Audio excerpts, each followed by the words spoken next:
Hello everyone, welcome to Vidya trans. आज मैं आपको एडी करेंट लॉस के बारे में बताने वाला हूं।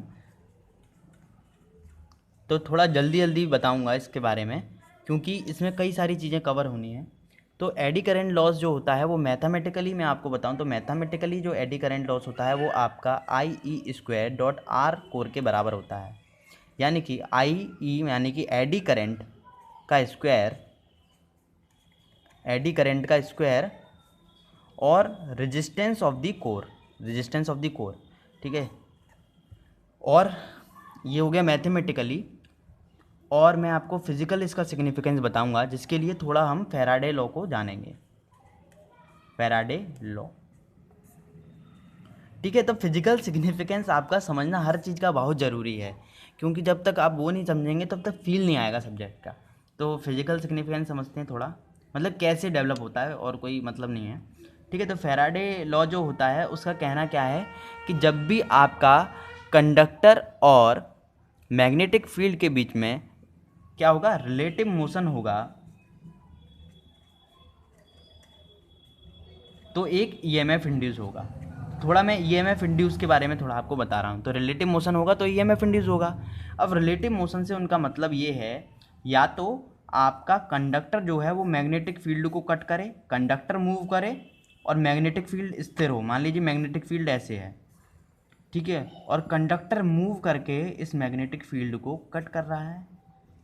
या फिर आपका फ्लक्स जो हो या मैग्नेटिक फील्ड जो हो वो वेरी कर रहा हो टाइम के साथ। कंडक्टर ये है, जैसे ये कंडक्टर है, ठीक है, और मैग्नेटिक फील्ड खुद से वेरी कर रहा हो और इसको कट करे। दो तरीके हैं, या तो कंडक्टर मूव करे या मैग्नेटिक फील्ड मूव करे और आगे कंडक्टर को कट करे, ठीक है, तब ईएमएफ इंड्यूस होगा, ठीक है। यानी कि कंडक्टर को कट करना जरूरी है जब ईएमएफ इंड्यूस होने के लिए, ठीक है। चलिए और आगे बढ़ते हैं थोड़ा। जब हम ट्रांसफार्मर की बात करते हैं तो आप देखेंगे कि ये यहाँ पर प्राइमरी वाइंडिंग है, ये प्राइमरी वाइंडिंग हो गई, ठीक है, और ये सेकेंडरी वाइंडिंग हो गई, ठीक है। तो क्या आपको यहाँ पर कोई पार्ट ऐसा है जो मूवेबल नज़र आ रहा हो, जो मूव कर रहा हो? तो यहाँ पर जो वाइंडिंग है वो कंडक्टर है, ठीक है, जो वाइंडिंग है वो कंडक्टर है। तो इसमें इस ट्रांसफार्मर में कोई ऐसा मूवेबल पार्ट नहीं है जो फ्लक्स को कट करे। तो दूसरा ऑप्शन से ईएमएफ इंड्यूस होगा। दूसरा ऑप्शन क्या है हमारे पास, कि जो फ्लक्स हो वो टाइम के साथ वेरी करे, फ्लक्स ऐसा हो कि वो मूव करे और कंडक्टर को अपने आप से कट करे, ठीक है। तो इसीलिए जो हम सप्लाई ले रहे हैं वो एसी ले रहे हैं, जिसकी वजह से साइनोसॉइडल फ्लक्स पैदा हो। साइनोसॉइडल फ्लक्स पैदा होगा तो क्या होगा कि वो अपने आप कंडक्टर को कट करेगा, ठीक है, अपने आप कंडक्टर को क्या करेगा, कट करेगा। तो दूसरा ऑप्शन से हमने एसी सप्लाई दी, जिससे साइनोसॉइडल फ्लक्स पैदा हुआ और वो खुद से ही कंडक्टर को कट करेगा। अब दूसरी बात, आपके मन में एक बात आई होगी कि जब ये फ्लक्स वाइंडिंग को या जो कंडक्टर है उसको कट करेगा अपने आप, तो ईएमएफ इंड्यूस होगा। तो क्या यही मैग्नेटिक फील्ड, यही फ्लक्स क्या कोर को भी कट करेगा? हम चाहते हैं कि वाइंडिंग को कट करे, लेकिन ये कोर को भी कट करेगा, ठीक है। आप सही सोच रहे हैं कि ये कोर को भी कट करेगा। कोर के कट करने से मैंने आपको बताया कि कंडक्टर यहाँ पे या कोर यहाँ पे मूव नहीं कर रहा है, जबकि हम इसको कंडक्टर कह रहे थे अभी वाइंडिंग को। तो यहाँ पर भी कोर मूव नहीं कर रहा है, लेकिन जो मैग्नेटिक फील्ड है वो मूव कर रहा है। तो ये अपने आप आके कोर को भी कट करेगा। जब कोर को कट करेगा तो क्या इंड्यूस होगा, वोल्टेज इंड्यूस होगा। कोर में भी एक वोल्टेज इंड्यूस हो जाएगा, जो हम नहीं चाहते कि हमारा कोर में इंड्यूस हो, लेकिन फिर भी मैग्नेटिक फील्ड कट करेगा और एक वोल्टेज उत्पन्न हो जाएगा, एक ईएमएफ इंड्यूस हो जाएगा। क्या इस वोल्टेज के होने से करंट भी डेवलप होगा? बिल्कुल होगा, एक करंट भी डेवलप हो जाएगा। यही जो करंट डेवलप होगा इस वोल्टेज से, यही होता है एडी करंट, ठीक है। ये सर्कुलेटिंग नेचर का होता है, ऐसे कोर में, जो आपकी कोर है उसमें सर्कुलेट करता रहता है ऐसे करके, ठीक है, जिसकी वजह से आपके I² लॉसेस होते हैं। तो क्या आप इन लॉसेस को पसंद करते हैं? बिल्कुल नहीं करते। इन लॉसेस को हम नहीं चाहते कि हमारे कोर में कुछ ऐसे लॉसेस हों। तो हम क्या करते हैं, दो तरीके हैं हमारे पास, ठीक है, दो तरीके हैं एडी करेंट लॉस को दूर करने के। तो एडी करेंट लॉस पहले हमने समझ लिया क्या होता है। अब देखते हैं एडी करेंट लॉस को हम कैसे कम कर सकते हैं। ठीक है, एडी करंट समझ लिया, एडी करंट सर्कुलेटिंग करंट है भाई, और उसकी वजह से जो आई स्क्वायर आर लॉसेज जो हो रहे हैं, आर कोर का जो हो रहा है, तो उस वही है एडी करंट लॉस। ठीक है, ये एडी करंट है और ये आई स्क्वायर आर जो है वो पूरा एडी करंट लॉसेस है। अब आप एक बात सोच सकते हैं कि जो एडी करंट लॉस जो है वो आई E square dot are core से है, आर कोर है। ठीक है, ये करंट की वैल्यू कब ज़्यादा होगी, इस करंट की वैल्यू कब ज़्यादा होगी, जब कोर की जो कंडक्टिविटी होगी, कोर की कंडक्टिविटी जो होगी, कंडक्टिविटी यानी कोर की सिग्मा, या ये कंडक्टिविटी से को मैं ऐसे प्रदर्शित कर रहा हूँ, कंडक्टिविटी होगी वो ज़्यादा होगी तो ये करंट ज़्यादा होगी, और करंट के ज़्यादा होने से एडी करंट लॉसेस ज़्यादा होंगे। तो एक बार थोड़ा मैथमेटिकल देख लेते हैं। देखिए, जो करंट होता है वो कंडक्टिविटी के प्रोपोर्शनल होता है। सीधा सीधा आप ऐसे समझ सकते हैं, जब कंडक्टिविटी ज़्यादा होगी तो करंट भी ज़्यादा होगा। ठीक है, और जो रेजिस्टेंस है, कोर का जो रेजिस्टेंस है, वो आप समझ सकते हैं कि वो कंडक्टिविटी के इन्वर्सली प्रोपोर्शनल होता है। अगर कंडक्टिविटी ज़्यादा होगी इसका मतलब क्या है, रेजिस्टेंस कम है। ठीक है, तो इन दोनों वैल्यू को जब मैं इसमें रखूँ फॉर्मूले में, डब्ल्यू ई में, तो क्या आया मेरा, सिग्मा का स्क्वायर इंटू 1 सिग्मा, यानी कि W E equal to sigma, यानी कि जो सिग्मा है वो आपका, जब जो सिग्मा है वो आपका एडी करंट लॉस के प्रोपोर्शनल है।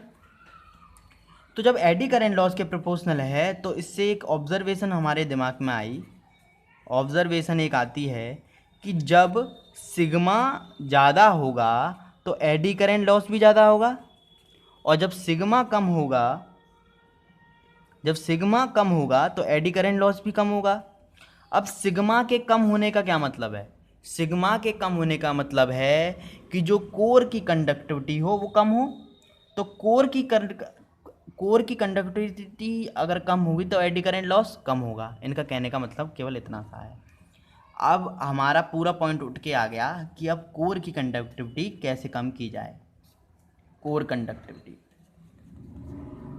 देखो ये सिंपल एक लॉजिक है कि कोर में जब कोई करंट फ्लो हो रहा है तो वो कम कब होगा, जब कोर का रेजिस्टेंस ज़्यादा होगा या कंडक्टिविटी कम होगी, दोनों बात एक ही है।